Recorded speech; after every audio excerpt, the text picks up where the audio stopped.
Friend, let's talk about different styles of leadership. I can't think of a better place to look than in the lives of David and Saul in the Bible. See, David goes and serves under King Saul, and we know the story. David will eventually become king and take Saul's place.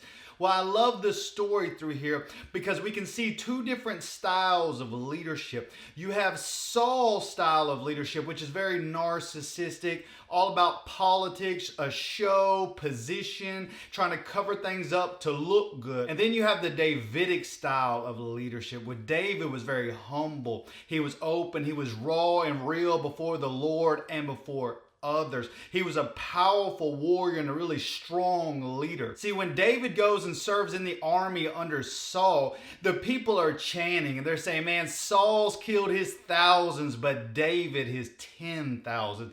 And Saul becomes jealous of David. And you'll see with these kind of Saul leaders, they get jealous if people under them start getting recognition, start getting a little fame. People start recognizing their gifts. They'll start getting jealous because they don't want anyone to rise above them. They want all the credit. They want all the money. They want you to serve under them and them to be lifted up. And they don't want to share that with anyone else. So anyone they're discipling, they'll try to put down. You'll see with narcissists, they're very weak inside. They're cowards on the inside. And so you have to understand, weak people try to weaken others around them so no one can rise above them. They'll try to intimidate people.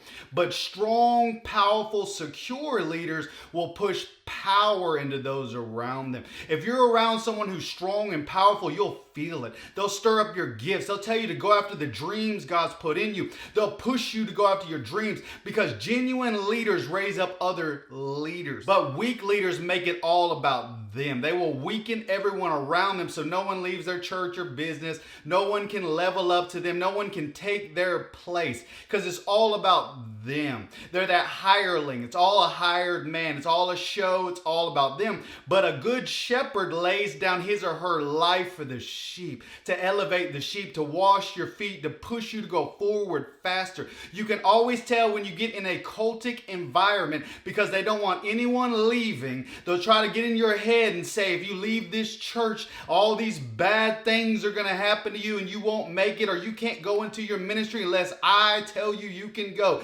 These are very weak, insecure leaders. And a lot of times this gets over into witchcraft. The Bible talks about one of the fruits of the flesh is witchcraft. And we know witchcraft is divination, it's control, it's mind control. People try to get in your head. They'll condemn you from the stage. They'll call you out. They'll gossip about you. They'll put you down. They'll tell you crazy stuff like if you leave here, God's going to condemn you, or if you don't give your tithes, all these curses are going to come on you. That's witchcraft, friend. And these are very insecure, weak leaders that you need to disconnect from because they will try to rob you of your calling and destiny. So with Saul, it was all about politics. He wanted to look good in front of the people. So when Saul sinned and he didn't do what the Lord told him to, Samuel confronts him and tells him that the Lord is ripping the kingdom from Saul. And Saul wanted to look good in front of all the people. So he asked Samuel to walk out with him so he looked good in front of the people. But while Saul was talking to Samuel, he said that he didn't do what the Lord told him to because he was afraid of the people.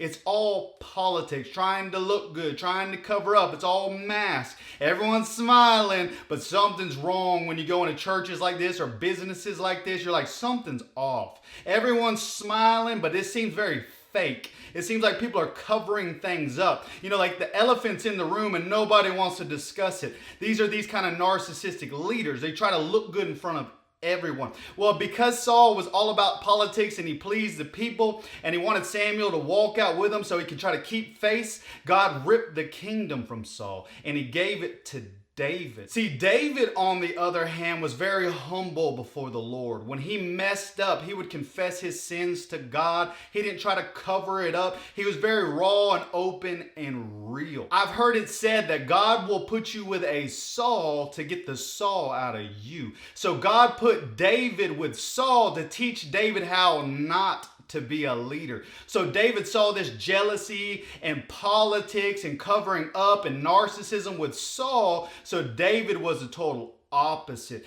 And Saul was so jealous of David, he tried to kill him. He throws spears at him. When you get around these weak leaders, they will try to destroy your calling and destiny because they're scared of you, they're jealous of you, and they don't want you to rise up and them not get all the fame and credit and glory. You have to disconnect from these kind of leaders, friends, because they'll try to throw javelins at you like Saul did David to try to kill David because he was jealous of him. So David learned how not to be a leader from Saul. And honestly, David's sins were a lot more worse than Saul's. But David's heart was humble before the Lord. He confessed his sins. He didn't try to look good in front of people. No, he wasn't trying to act right. He was actually living right. He didn't care if he lost everything by being open, raw, and real. And therefore, David got to keep the throne. But Saul lost the throne because it was all about politics. I got to look good. I got to cover everything up. You'll see with these narcissistic leaders, they'll beat people behind closed doors and try to silence people, and they try to look good in front of everyone because they want to try to keep face, because they have all these skeletons in the closet, so they want to look good in front of everyone, and therefore they will end up losing what God has given them. God will rip the kingdom from them until they turn from that and get healing and deliverance from that. But when you're like David and you're just open, you're like, yes, I messed up, I screwed up. If you own it, then God will restore you quickly. But anyways, I want to keep this brief. Let's be strong leaders. Let's build people up. Let's raise up other leaders. Let's push power into people, stirring people up, pushing people to go after their dreams and destiny. Like the Bible says in Ephesians 4:11 and 12, God has given us the fivefold gifts of apostle, prophet, pastor, teacher, evangelist, for the equipping of the saints for the work of their ministry. The whole point of a leader is to empower you, to equip you for your ministry. So let's be strong leaders, friend. Let's push power into people. Let's push people to go after their God-given dreams. Anyways, love y'all. Bless y'all.